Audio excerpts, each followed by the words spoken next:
During the 5:30 show, we all got a chance to see me lose it for just a bit during a ghost tour in Galveston. Now it's Steph's turn. And I like this stuff, okay, right? Like it away, sis. I got to visit a spot in spring that you might like if you like this too. It's also a hot spot for folks who stuck around past their expiration date.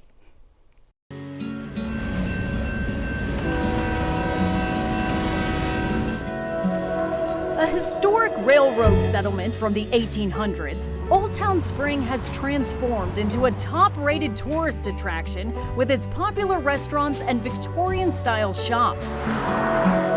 But these pleasantly manicured streets are hiding an eerie past. This is the Munchie Brothers Cafe. A lot of history here, and that's why we have Sol with Houston Ghost Tours. She's going to be our guide today. Welcome, guys, to the heart and soul of Old Town Spring, one of the spookiest spots we have here in town. Originally a hotel, brothel, and saloon, this historical landmark opened in 1902 and is said to be haunted by one of the original owners, Charlie Munchie. We have a lot of apparitions that seem to appear up here, people who believe Mr. Munchie to still be up here, as well as other wonderful women who used to work here as well. Adding to the fright, in 2015, a mysterious fire broke out here. It seems that as soon as Munchie's opened up again, you can actually see Mr. Munchie peering out from this window himself.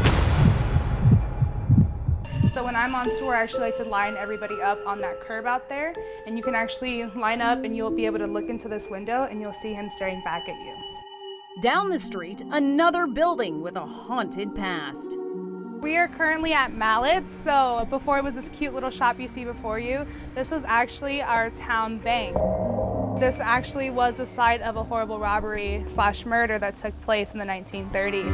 Now it is rumored that it could be a very famous duo who was doing a lot of bank robberies then at that time in Texas. That's right, it may have been Bonnie and Clyde. So this is actually a forensically tested bullet hole about the 1930s. We do believe that to be from that robbery that took place all those years ago, and sometimes we like to rub it for good luck.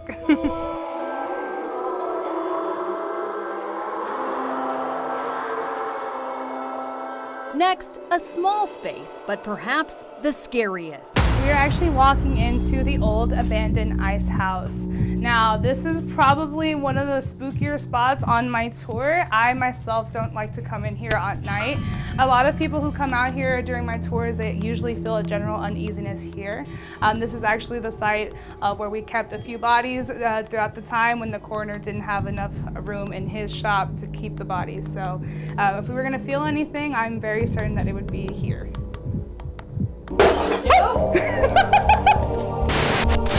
Okay, that loud sound was a prank, but the mic interference was real.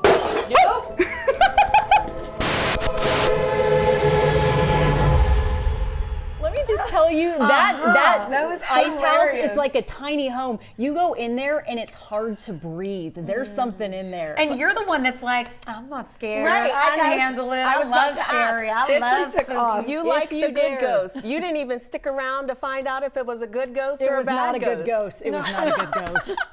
That ghost was evil. All right, but if you like it, Old Town Spring for you. Okay, coming up, our